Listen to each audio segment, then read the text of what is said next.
Hello friends, welcome to होनहार mind.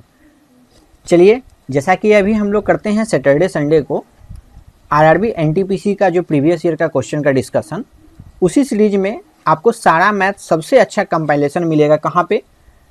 Rukmini प्रकाशन का जो आता है प्लेटफॉर्म का, उसमें आपको सारा मिल जाएगा, जिसमें से कि आरआरबी एनटीपीसी, ग्रुप डी और भी जितने भी एग्जाम हुए हैं उन सभी का आपको वहाँ पे क्वेश्चन एक जगह मिल जाएगा। तो उसी बुक से अब हम लोग शुरुआत करेंगे और आज हम लोग देखेंगे शुरू से 1 से 10 तक के सवाल। तो चलिए चलते हैं आज के पहले क्वेश्चन पे। पहला सवाल है, देखिए यहाँ पे कि किसी सप्ताह में एक दुकानदार द्वारा साइकिल की बिक्री निम्न चार्ट के द्वारा दर्शाई गई है। गुरुवार से रविवार तक कुल कितनी साइकिलें बेची गई? देखिए यहाँ पे क्या दिया हुआ है, यहाँ पे दिन का नाम दिया हुआ है, दिन का नाम, और इधर दिया हुआ है कि कुल कितना साइकिल बेचा गया। तो इनमें से आप देखिएगा कि गुरुवार कहाँ है, यहाँ पड़ जाता है। तो यहाँ से कहाँ तक का बोला गया है? रविवार तक का, मतलब यहाँ तक का। तो इसमें देखिए गुरुवार को कितना हुआ है? 12, यहाँ पे 12। शुक्रवार को कितना हुआ? 10। और शनिवार को कितना? देखिए 6 और 8, मतलब बीच में कहीं 7 होगा और ये बीच में है तो ये 7। और यहाँ कितना है? देखिए रविवार को 10 से 12 के बीच में, मतलब यहाँ 11। कुल कितना है हम लोग लिख लेते हैं। यहाँ कितना है? गुरुवार को 12, शुक्रवार को कितना है? 10, शनिवार को कितना है? 7 और रविवार को कितना है? 11। और इन सबों को जोड़ के कितना आता है? 7 1 8 2 10, 3 और 1 4, मतलब आंसर कितना हो जाएगा हमारा? 40। चलिए आते हैं अगले सवाल पे। और अगला सवाल क्या है? अगला सवाल है कि 16 के वर्गमूल तथा 4 के वर्ग का गुणनफल ज्ञात कीजिए। देखिए 16 का वर्गमूल निकालेंगे तो 4 हो जाएगा और 4 का वर्ग करेंगे तो 16 हो जाएगा। मतलब यदि इसको बनाना होगा आपको एग्जाम में तो आप इसे मुंह से ही सिर्फ बना सकते हैं, कैलकुलेशन करने की कोई आवश्यकता नहीं। कितना? 16 × 4 कितना हो जाएगा? 64। कैसे? देखिए 16 का वर्गमूल बोला है, वर्गमूल मतलब निकाल देंगे इसका अंडर रूट, कितना आ जाएगा? 4। और 4 का बोला है वर्ग, मतलब स्क्वायर निकालेंगे, कितना? 16। और इसका गुणनफल तो 4 × 16 कितना? 64। चलिए आते हैं तीसरे नंबर सवाल पे। तीसरा नंबर सवाल है कि under root 1 - sine square theta divided 1 - cos square theta, इसको सॉल्व करना है। कैसे करेंगे? देखिए 1 - साइन स्क्वायर थीटा, पहले आप एक फॉर्मूला जानते होंगे, होता है त्रिकोणमिति में क्या? Sine square theta plus cos square theta is equal to 1। तो यदि यहाँ से हम लोग कॉस स्क्वायर थीटा को यहीं रहने दें और साइन स्क्वायर थीटा को इधर लेके चले जाए तो क्या हो जाएगा? देखिए cos square theta is equal to 1 - sine square theta. उसी तरह यदि कॉस स्क्वायर को उधर लेके चले जाएं और साइन स्क्वायर को यहीं रहने दें तो क्या हो जाएगा? Sine square theta is equal to 1 - cos square theta. तो यहाँ पे देखिए क्या लिखा हुआ है? 1 - साइन स्क्वायर थीटा। इसको ऐसे लिख सकते हैं क्या? 1 - साइन स्क्वायर थीटा के बराबर कॉस स्क्वायर थीटा, तो लिखेंगे कॉस स्क्वायर थीटा। डिवाइड है, डिवाइड कर देते हैं। 1 - कॉस स्क्वायर थीटा और 1 - कॉस स्क्वायर थीटा के बराबर क्या लिख सकते हैं? साइन स्क्वायर थीटा, नीचे साइन स्क्वायर थीटा, और ये रूट में है तो रूट दे दिए। अब फिर ये रूट में आया, cos square theta, cos square theta है तो कॉस थीटा बटे साइन थीटा बराबर क्या होता है? ये होता है कॉट थीटा, जबकि साइन थीटा बटे कॉस थीटा क्या होता है? Tan theta. तो कॉस थीटा बटे साइन थीटा, इसको क्या लिख सकते हैं? Cot theta. क्योंकि ये स्क्वायर में है तो ये स्क्वायर। तो देखिए यहाँ पे कॉट स्क्वायर थीटा है, इसका मतलब क्या हुआ कि हम ऐसे लिख सकते हैं cot theta into cot theta. तो 2 कॉट थीटा में से एक बाहर आ जाएगा, क्या आ जाएगा? Cot theta. मतलब ऑप्शन कौन सा? Option A. चलिए आते हैं अगले सवाल में। अगला सवाल है कि चक्रवृद्धि ब्याज 8% की वार्षिक दर से निवेश किए गए 37,500 रुपये 1.5 वर्ष में कितने हो जाएंगे जबकि ब्याज अर्धवार्षिक संयोजित होता हो? देखिए ब्याज जब अर्धवार्षिक संयोजित होता है तो क्या होता है? रेट हो जाता है आधा, मतलब रेट जो भी होगा उसको 2 भाग कर देंगे, 2 से डिवाइड कर देंगे, जबकि टाइम में क्या करेंगे? 2 से गुना कर देंगे। ठीक है, तो चलिए इसी पे अब सॉल्व करते हैं। क्या है? 37,500 रुपए 1.5 वर्ष में कितने हो जाएंगे। रेट कितना दिया हुआ है 8 वर्ष। तो यहाँ पे चूंकि अर्धवार्षिक है तो रेट को हम क्या लिख सकते हैं यहाँ पे 4। अच्छा देखिए 1.5 साल मतलब 1 2 1 3/2 और इसको 2 गुना करने बोले हैं, 2 करेंगे तो 2 2 खत्म, मतलब यहाँ पे क्या लिख सकते हैं टाइम के बराबर 3, तो यहाँ पे 3। अब इसको आप लोग सॉल्व कर सकते हैं। 4% को क्या लिखते हैं 1/25। अब बढ़ रहा है 4% को हम लोग लिखते हैं 1/25। चूंकि ये बढ़ रहा है तो ये क्या हो जाएगा 26/25। कितने साल के लिए 3 साल के लिए। तो लिखते हैं अमाउंट कितना है 37,500 टोटल रुपया है और ये चक्रवृद्धि ब्याज के दर से बढ़ रहा है। और कितना दर से 4% मतलब 26/25। कितने बार 3 बार 3 साल के लिए। तो फिर 26/25 और फिर से 26/25। इसको 25 से काटेंगे, 25 से 375 को, तो कितने बार में कटेगा देखिए 1 5 और डबल 0। फिर से इसको काटेंगे 25 से, कितने बार में कटेगा 60 बार में। और देखिए यहाँ पे क्या बचा 60 गुना और 26 का क्यूब, देखिए 26 गुना 26 गुना 26, तो 26 का क्यूब क्या हो जाता है 17,576 और नीचे क्या बचा हुआ है 25। चलिए इसको अब हम लोग फिर से काट लेते हैं। इसको काटते हैं 5 से 5 बार में, 5 से 12 बार में, और 12 गुना 17,576 आप लोग कैलकुलेशन कीजिएगा तो क्या आएगा 210912/5। कैलकुलेशन आप लोग घर में कर सकते हैं, यहाँ पे समय बचाया जा रहा है। चलिए अब इसको भाग दे देंगे तो क्या आ जाएगा देखिए 5 से 4 में 5 चौक 20, 1 बचा और 0, 5 दूनी 10 और ये एक बार में बचता है 4 और 1, 5 8 40 और ये 1 और 2, 5 दूनी 10, फिर बचता है 2 और आगे कुछ नहीं इसलिए दशमलव और 5 चौक 20, 42,182 रुपया 40 पैसा। तो कौन सा उत्तर हो जाएगा, उत्तर हो जाएगा ए 42,182 रुपया और 40 पैसा। चलिए आते हैं 5 नंबर सवाल पे।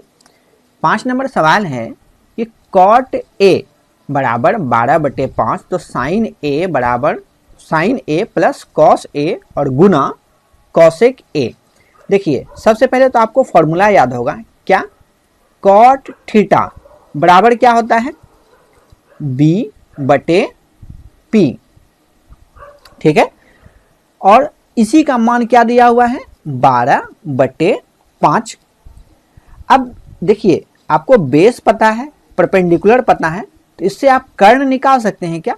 कर्ण बराबर क्या हो जाएगा √P का स्क्वायर प्लस B का स्क्वायर। तो P कितना है 5 और 5 का स्क्वायर लिखेंगे तो क्या हो जाएगा 25 और B कितना है 12 और 12 का स्क्वायर लिखेंगे कितना हो जाएगा 144। अंडर रूट करना है, इसको जोड़ के आएगा 169 और 169 का क्या होता है, ये होता है 13। तो आपको H भी पता चल गया है, ठीक है। अब साइन का बताइए, साइन A का क्या होता है फॉर्मूला, साइन A का होता है परपेंडिकुलर बटे हाइपोटेनस प्लस कॉस का क्या होता है बेस बटे हाइपोटेनस और फिर गुना में है, गुना में क्या है कॉसेक। कॉसेक किसका उल्टा होता है साइन का, मतलब साइन का यदि परपेंडिकुलर P/H है तो कॉसेक का क्या हो जाएगा H/P, तो गुना में H/P।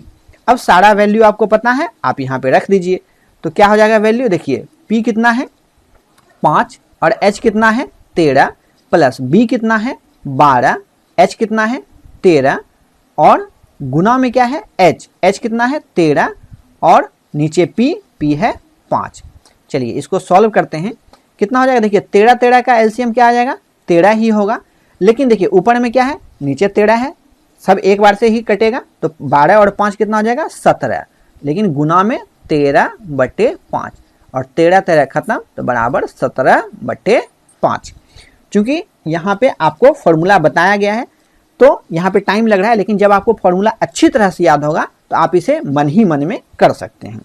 चलिए आगे आते हैं 6 नंबर सवाल पे। सवाल है एक आदमी 25% हानि पर एक मेज को 4200 रुपए में बेचता है, उसे 25% लाभ कमाने के लिए मेज को कितने मूल्य में बेचना चाहिए। देखिए यदि 25% मतलब क्या होता है, 1/4 हानि हो रहा है, मतलब 4 से वो कितना पे बेच रहा है, 3 पे।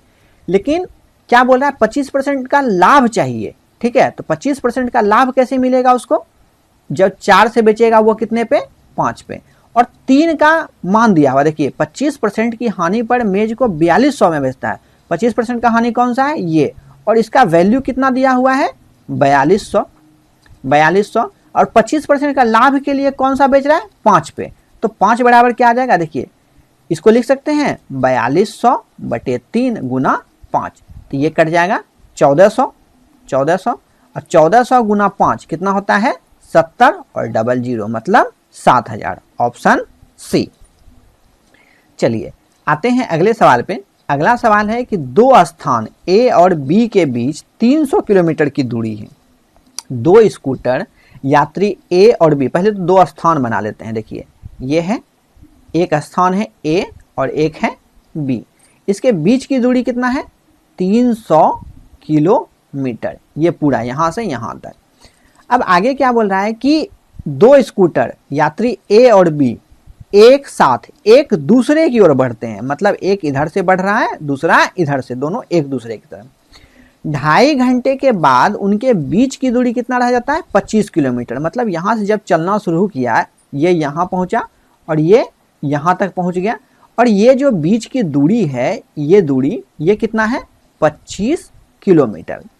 लेकिन इतना दूर चलने के लिए मतलब ये दोनों कितना दूरी चल चुका है, कुल दूरी था 325 किलोमीटर, अभी भी बचा हुआ है। तो दूरी कितना चला, 300 माइनस 25 बराबर कितना, 275। अच्छा 275 चला है कितने घंटे में, 2.5 घंटे में। तो इससे चाल निकाल सकते हैं आप। कैसे, चाल का फॉर्मूला क्या होता है, दूरी बटे समय। तो दूरी 275 और समय कितना है, 2.5 घंटा। और इसको हम लोग काट दें यदि, तो देखिए एक 25 कटेगा, फिर 2 बचेगा और 5, फिर एक बार में और 0। तो मतलब 110 किलोमीटर प्रति घंटा की चाल से चलेगा, तो 2.5 घंटा में इसके बीच की दूरी कितना बचेगा, 25 किलोमीटर। अब आगे सवाल पढ़ते हैं। यदि एक स्कूटर की चाल दूसरे स्कूटर से 10 किलोमीटर अधिक हो तो प्रत्येक स्कूटर की चाल किलोमीटर में बताइए। देखिए यहां से आपको सॉल्व नहीं करना है, यहां पे आप दिमाग लगा सकते हैं। क्या 110 है, 110 कब आएगा, दोनों जोड़ के, क्योंकि अपोजिट साइड से यदि आ रहा है तो दोनों चाल जुटता है। ठीक है, दोनों एक ही साइड जा रहा है तो क्या होगा, चाल घटेगा। तो दोनों अपोजिट साइड से आ रहा है तो चाल जुटेगा, मतलब दोनों का चाल जोड़ के कितना आना चाहिए, 110 किलोमीटर। तो ऑप्शन में देखिए किसका चाल जोड़ने से 110 किलोमीटर आता है। देखिए 70 और 60 कितना होता है, 130, ये होगा नहीं। अच्छा 40 और 30 70, ये भी नहीं होगा। देखिए 50 और 40 90, ये भी नहीं होगा। और 50 और 60 110 किलोमीटर, ये हो जाएगा। लेकिन यदि इसको बांटना आप चाहें तो इसको कैसे बांटेंगे, देखिए 110 किलोमीटर है, एक 10 किलोमीटर ज्यादा है दूसरे से, तो इससे 10 किलोमीटर आप पहले हटा के रख लीजिए। 10 किलोमीटर यदि हम रख लेते हैं तो बचता ये कितना है, सिर्फ 100। अब इनको आप आधा आधा कर लीजिए, तो 100 का आधा कितना होगा, 50 और 50। एक बोल रहा था 10 ज्यादा है तो किसी को 10 दे दीजिए, एक हो जाएगा 60 और दूसरा हो जाएगा 50। तो ये आ जाएगा फिर से हमारा उत्तर ए। चलिए आते हैं अगले सवाल पे। अगला सवाल है, एक आदमी ने 360 रुपए में 144 संतरे खरीदे और 10% के लाभ से बेच दिए। अपने प्रति दर्जन संतरे किस दर पे बेचे। देखिए 144 संतरा, 144 संतरा मतलब कितना दर्जन, तो 144 संतरा और एक दर्जन में कितना संतरा होता है, 12। तो इसको डिवाइड करेंगे तो कितना आ जाएगा, 12 दर्जन टोटल आ जाएगा। देखिए अब है कि 12 दर्जन खरीदा है कितना में, 360 रुपया में। तो एक दर्जन कितने में खरीदा होगा, तो 360 भागा 12 मतलब 30 रुपए में। और इसको क्या बोला, 10% लाभ पे। तो इसको यदि 10% इंक्रीज करके बेच दें तो ये कितना में बिकेगा, देखिए 10 और इसका मतलब 10% क्या होगा, 30 का 3, तो 30 और प्लस 3 बराबर 33 रुपया प्रति दर्जन। ठीक है, मतलब कौन सा, ऑप्शन सी। चलिए आते हैं 9 नंबर पे। 9 नंबर है ए की लंबाई बी की लंबाई का 5/8 है, मतलब ए का जो लंबाई है वो बी का कितना है 5/8। इससे आप ए और बी निकाल सकते हैं क्या, देखिए ए यहीं है और बी चला आया नीचे और ये यहीं छूट गया तो क्या आ गया 5/8। तो बी की लंबाई से ए की लंबाई का अनुपात, मतलब बी अब की बोल रहा है ऊपर और ए बोल रहा है नीचे, तो बी कितना है 8 और ए कितना है 5। 8 और 5 कौन सा है 8 और 5, देखिए डी। ठीक है, यहाँ पे देखिए 5 8 नहीं होगा, ये मत ऑप्शन मार दीजिएगा, जैसे जो सीक्वेंस में है वही होगा। बी पहले बोला तो पहले बी का 8, फिर ए का बोला तो ए का उसके बाद 5। चलिए 9 हो गया। चलिए आते हैं अब आज के आखिरी सवाल पे 10 नंबर। 2 क्रमानुपात संख्याएं ज्ञात कीजिए जिनमें पहले अंक का 3 गुना दूसरे अंक के 2 गुने से 5 अधिक हो। ऐसे सवालों के लिए आप डायरेक्ट ऑप्शन पे जाइए, आपको ऑप्शन दिया गया है ना, तो ऑप्शन को आप यूज कीजिए और देखिए कि किससे उत्तर आ रहा है, और सिर्फ एक ही में आएगा। यदि 2 में आएगा फिर आप इसको बेसिक से सॉल्व कर सकते हैं। देखिए क्या बोला, पहले का 3 गुना दूसरे के 2 गुने से 5 अधिक है, तो पहले का 3 गुना करते हैं 15 और दूसरा का 2 गुना 6 दूनी 12, और दोनों का अंतर है क्या 12। देखिए 5 तिया 15 और 6 दूनी 12, दोनों का अंतर कितना है 3। ये ऑप्शन होगा नहीं क्योंकि 5 अधिक बोल रहा है। देखिए 6 तिया 18 और 7 दूनी 14, दोनों का कितना है अधिक, ये 4, ये भी ऑप्शन होगा नहीं। देखिए 7 तिया 21 और 8 दूनी 16, दोनों का अंतर कितना है 5, ये ऑप्शन हो सकता है। पहले डी को चेक करते हैं। 9 तिया 27 और 10 दूनी 20, इन दोनों का अंतर है 7, मतलब ये भी ऑप्शन नहीं है। तो ऑप्शन कौन सा हो जाएगा हमारा सी। तो उम्मीद करते हैं आपको ये सेशन अच्छा लगा होगा, और यदि अच्छा लगा है तो अपने दोस्तों के साथ शेयर कीजिए, वीडियो को लाइक जरूर से कीजिए, और जो भी हमारे देख रहे हैं वीडियो वो उनसे रिक्वेस्ट है कि वो भी चैनल को सब्सक्राइब भी कर लें। वो सिर्फ देख रहे हैं लेकिन चैनल सब्सक्राइब नहीं कर रहे हैं। मिलते हैं अगली वीडियो में, तब तक के लिए धन्यवाद।